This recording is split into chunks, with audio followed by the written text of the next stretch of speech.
Hello everyone, I am Saurabh, your science teacher, and today we are going to learn about cell. So let's start today's lesson and understand about cell. So first, what we can say about cell, that it is a structural and functional unit of life. So student, इसको structural and functional unit क्यों कहते हैं? Structural का मतलब होता है बुनियादी, okay? Structural का आपका मतलब होता है क्या? बुनियादी होता है, ओके? ये जो दे रखा है इसका मतलब है बुनियादी।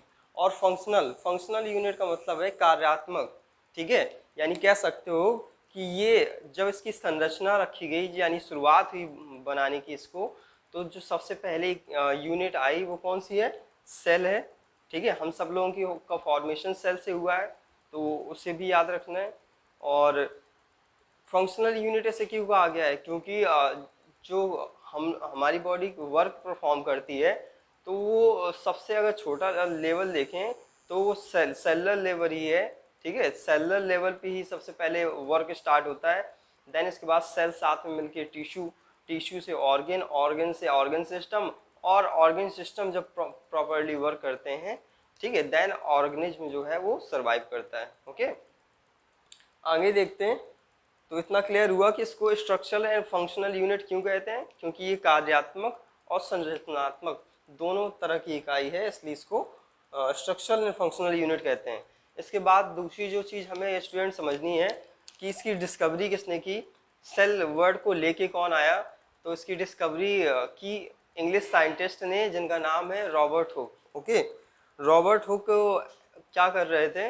वो एक कॉर्क में और खुद की बनाई हुई माइक्रोस्कोप में वॉच कर रहे थे। जब उन्होंने वॉच किया क्लोजली तो उन्हें छोटे छोटे रूम्स नज़र आए उसके अंदर, ठीक है, कंपार्टमेंट जैसे नज़र आए।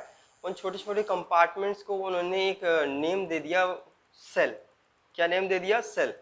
और सेल एक लैटिन वर्ड है जिसका की मीनिंग होता है अ लिटिल रूम। ओके, सो उन्होंने उस वर्ड को क्वाइन किया। तो अगर आपसे कोई पूछता है कि who coin the word cell, then you can say Robert Hooke. तो सबसे पहले रॉबर्ट हुक ने ही उस स्ट्रक्चर को, जो हनी कॉम्ब यानी मधुमक्खी के छत्ते जैसी आकृति दिख रही थी जिसमें छोटे छोटे कंपार्टमेंट्स थे, उसको सेल नेम दिया रॉबर्ट हुक ने, ठीक है? इसके बाद आगे चलते हैं। तो इसके बाद अगर देखेंगे तो इसके बाद आपको देखना है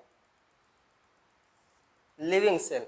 तो जो उन्होंने वॉच किया था, ठीक है, वो लिविंग सेल नहीं था, लेकिन इसके बाद लिविंग सेल में देखने का श्रेय जाता है एंटोन वॉन ल्यूनहॉक को। ओके, तो एंटोन वॉन ल्यूनहॉक एक दूसरे साइंटिस्ट हैं जिन्होंने कि पॉन्ड वाटर में, ठीक है, तालाब के पानी में एक ऑर्गेनिज्म के अंदर उन्होंने सेल को ऑब्जर्व किया था, ठीक है? तो लाइफ सेल में देखने का श्रेय किसको जाता है?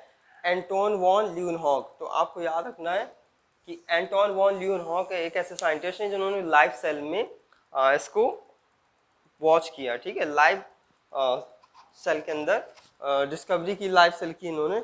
इसके बाद एक पॉइंट और है जो आप लोगों को याद रखना है कि जो एंटोन वॉन ल्यूनहॉक हैं उनको माइक्रोबायोलॉजी का फादर भी कहा जाता है। He is also known as father of microbiology, ठीक है?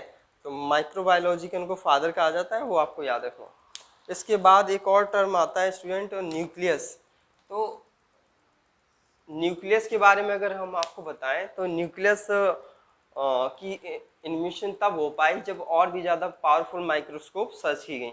जैसे सबसे पहले रॉबर्ट हुक ने वो वर्ड लाए सेल, फिर इसके बाद लाइफ सेल्स को डिस्कवर करने का श्रेय गया एंटोन वॉन ल्यूनहॉक को। देन इसके बाद और जो डिस्कवरी हुई सेल की फील्ड में, वो तब हो पाई जब और भी ज़्यादा पावरफुल माइक्रोस्कोप आई और उसकी सेल के अंदर देखना पॉसिबल हो पाया।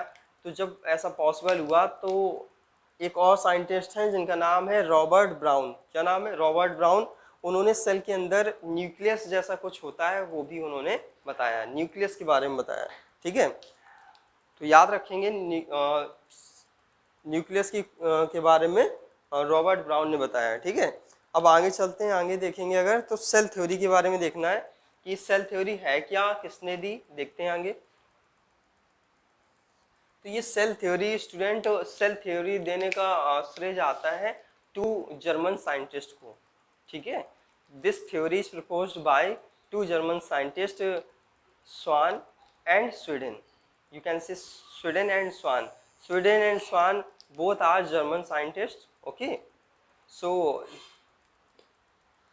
they give cell theory. Okay, तो आपको याद रखना है कि स्वीडन स्वान ने ही सेल थ्योरी दी थी और इसमें कौन कौन से पॉइंट्स बताए वो आपको याद रखने हैं. सबसे पहला पॉइंट उन लोगों ने बताया कि all the cell the basic unit of life is cell. सबसे पहला पॉइंट कौन सा बताया कि the basic unit of life is cell. Second point जो उन्होंने बताया कि it is the structural and functional unit of life. तो दो पॉइंट सेल थ्योरी के अंदर उन्होंने बताया. सबसे पहला कि cell is a basic unit of life. दूसरा पॉइंट उन्होंने बताया कि it is the structural and functional unit of life. फिर इसके बाद क्या होता है स्टूडेंट कि इसको फर्दर एक्सप्लेन किया जाता है. ठीक है, जब सेल थ्योरी आ गई और स्वीडन स्वान ने सेल थ्योरी के बारे में बता दिया, देन इस थ्योरी को सेल थ्योरी को और ज़्यादा मॉडिफाई करने का श्रेय जाता है विर्को को. ठीक है, एक और साइंटिस्ट हैं जिसका नाम है विर्को.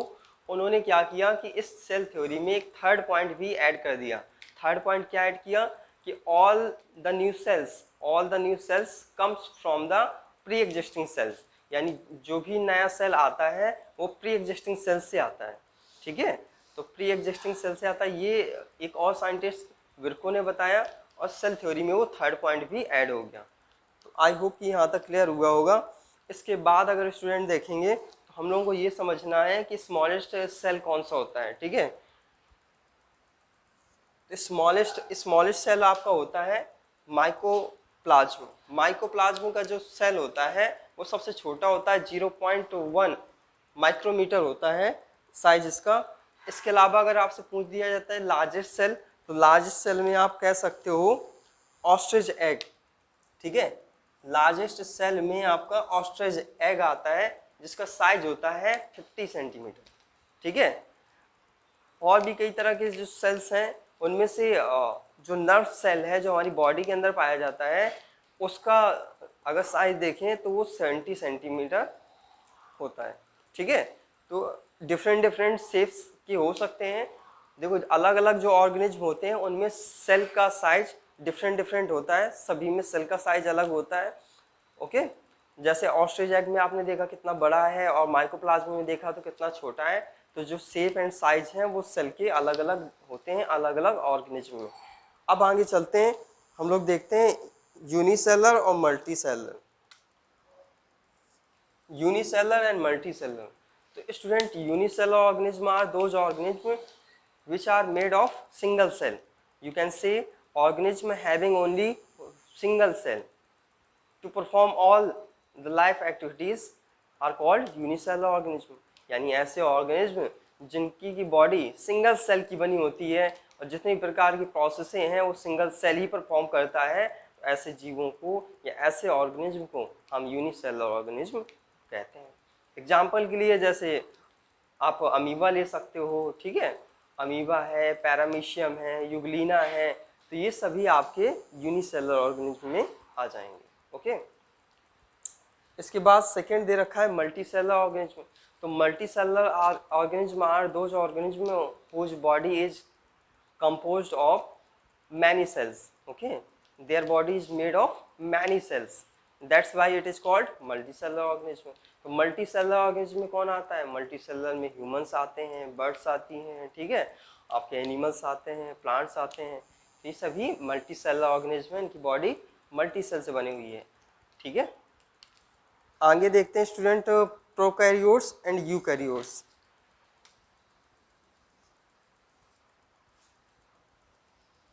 तो प्रोकैरियोट्स एंड यूकैरियोट्स में क्या डिफरेंस है स्टूडेंट? तो ये जो वर्ड दिया है प्रोकैरियोट्स, ठीक है, तो प्रोकैरियोट्स का मीनिंग है, प्रो मीन्स होता है primitive. Okay, primitive.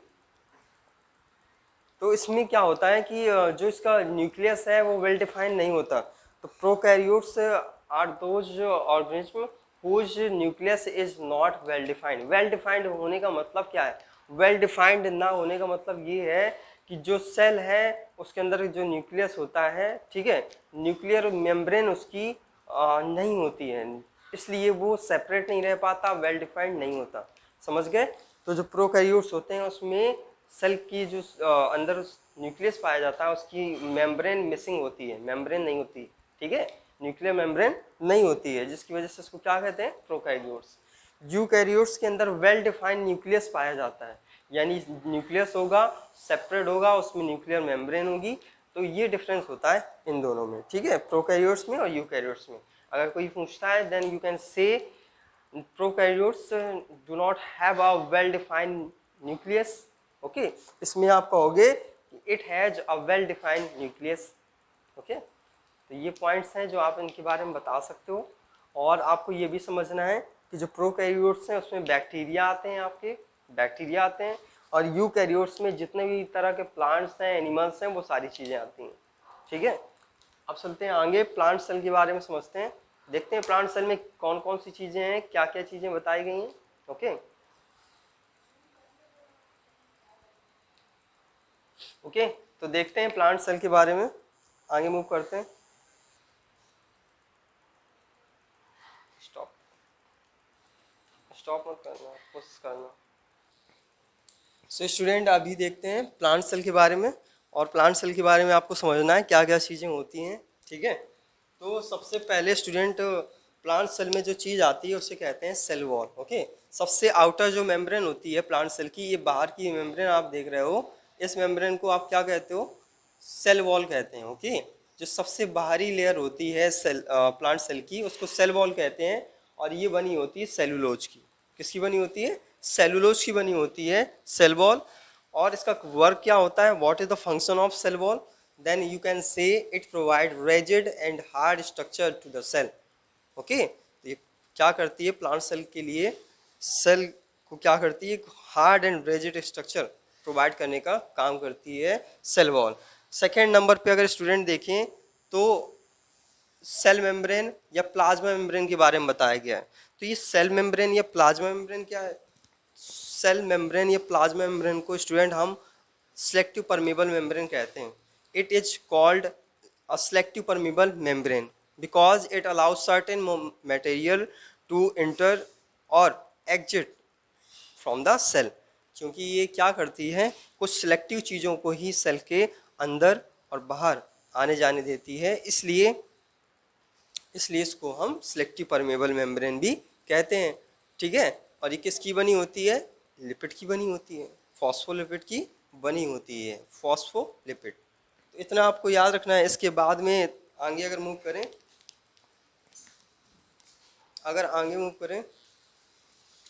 So student अभी हमें न्यूक्लियस के बारे में देखना है, और हमने आपको बताया था न्यूक्लियस के बारे में कि न्यूक्लियस के बारे में बताया किसने था, रॉबर्ट ब्राउन ने, ओके।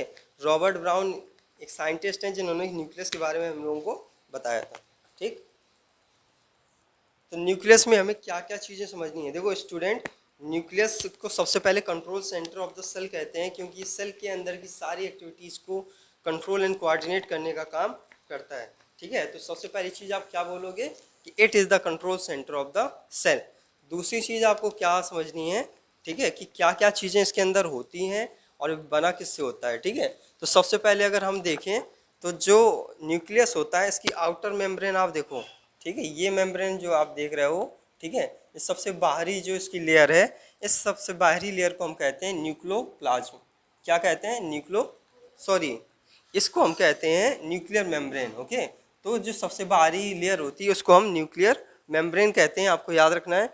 इसके बाद इसके अंदर जो जेली लाइक सब्सटेंस पड़ा हुआ है, ओके, जेली लाइक सब्सटेंस जो पाया जाता है न्यूक्लियस के अंदर, उसको हम कहते हैं न्यूक्लियोप्लाज्म, ओके। इसके अलावा एक चीज़ और समझनी है, इसके अंदर ये जो राउंड राउंड स्ट्रक्चर दिख रहा है आपको, इसको हम कहते हैं न्यूक्लियोलस। क्या कहते हैं, न्यूक्लियोलस बोलते हैं, ओके।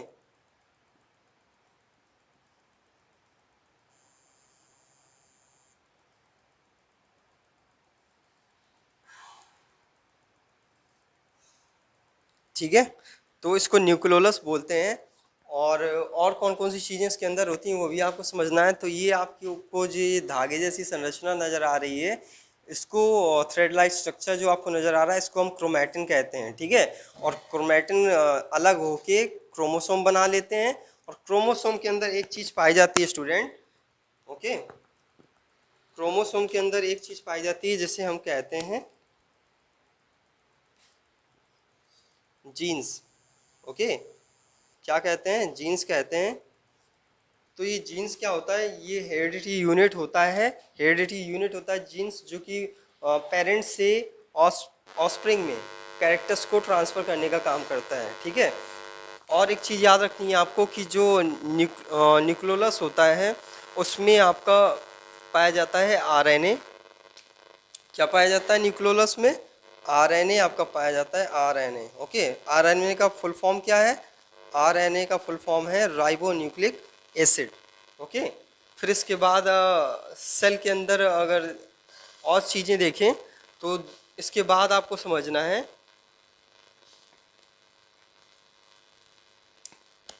इसके बाद आपको समझना है प्लास्टिड के बारे में। ठीक है, तो प्लास्टिड के बारे में बताते हैं। इसके अंदर एक प्लास्टिड पाया जाता है और प्लास्टिड का फंक्शन क्या होता है। ठीक है,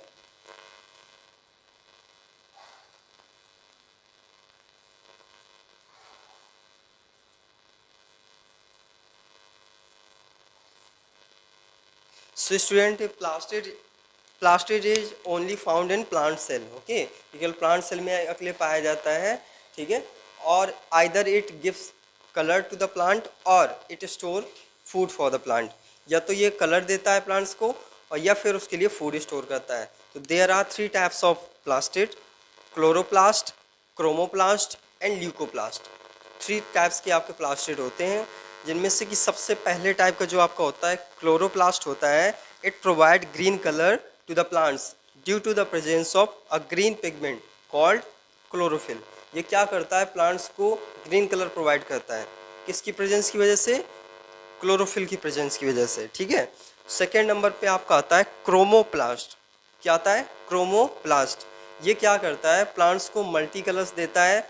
ठीक है, ग्रीन ही नहीं और दूसरे कलर्स देता है, जैसे आपके रेड हो गया, ठीक है, येलो है, ब्लू हो गया। तो जितने भी तरह तरह के आप फ्लावर्स देखते हो, डिफरेंट डिफरेंट कलर्स के फ्लावर्स हो गए या आपके फ्रूट्स हो गए, तो वो जितने भी तरह के कलर्स आप देखते हो वो प्रोवाइड करने का काम होता है क्रोमोप्लास्ट का। वो क्रोमोप्लास्ट करता है। इसके बाद थर्ड नंबर पे एक प्लास्टिड आता है जिसका नाम है ल्यूकोप्लास्ट। तो ल्यूकोप्लास्ट क्या करता है? वो कलरलेस प्लास्टिड होता है। आप कह सकते हो कि it is a colourless plastid. It store food for the plant. ये फूड स्टोर करने का काम करता है प्लांट के लिए। ठीक है, तो ये प्लास्टिड के बारे में हो गया।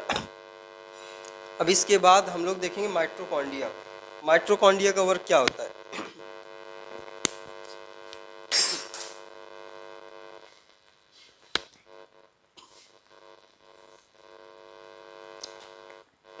सो स्टूडेंट, माइटोकॉन्ड्रिया को हम power house of the cell भी कहते हैं।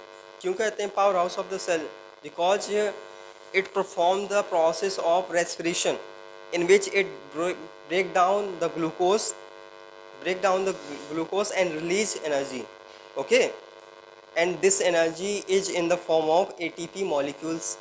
क्योंकि करता क्या है? वो रेस्पिरेशन की प्रोसेस परफॉर्म करता है। परफॉर्म करने के बाद में ऑक्सीजन की प्रेजेंस में जब वो रेस्पिरेशन करता है, एरोबिक रेस्पिरेशन करता है, तो वो उससे एनर्जी रिलीज करता है। एनर्जी रिलीज करता है जो कि एटीपी की मॉलिक्यूल्स के रूप में उससे निकलती है। एटीपी का फुल फॉर्म होता है एडेनोसिन ट्राईफॉस्फेट। इसके रूप में निकलती है। अब एनर्जी रिलीज करने का काम कर रहा है, तो इसलिए हम इसको power house of the cell भी कह देते हैं। ठीक है, कि सेल को पावर प्रोवाइड करने का काम करता है। ठीक, इसके बाद स्टूडेंट वैक्यूल दिया गया है। वैक्यूल क्या होते हैं? तो वैक्यूल आप ये देखो, माइटोकॉन्ड्रिया आपका ये है। ठीक है, और ये जो बहुत बड़े साइज का नज़र आ रहा है, ये आपका वैक्यूल है। ये क्या है? वैक्यूल है। आपको याद रखना है, एनिमल सेल में आइदर जो वैक्यूल है वो अपसेंट होता है या तो फिर बहुत ही छोटे साइज का होता है एनिमल सेल के अंदर। लेकिन प्लांट सेल के अंदर बहुत ही बड़े साइज का होता है वैक्यूल। इसके अंदर जो वेस्ट है सेल का वो स्टोर होता है। दूसरी तरह के मटेरियल्स जो हैं वो भी स्टोर होते हैं, जिन्हें हम सेल सैप कहते हैं। ठीक है, तो ये हो गया आपका वैक्यूल। बहुत ही लार्ज साइज का होता है। वेस्ट जो है सेल का वो स्टोर होता है इसके अंदर। अब इसके बाद और चीज़ें अगर देखें इसके अंदर,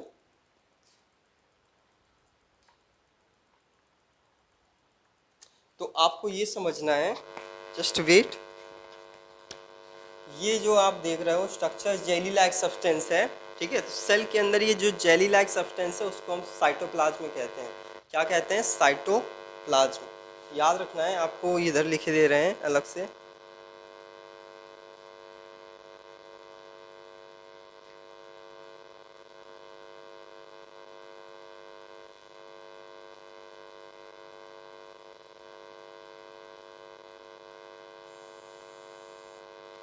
इसके अलावा स्टूडेंट एक और वर्ड आपको समझना है, प्रोटोप्लाज्म। प्रोटोप्लाज्म।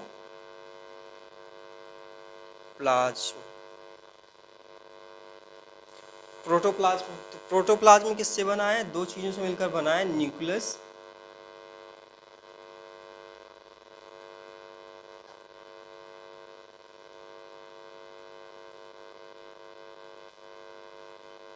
Plus cytoplasm.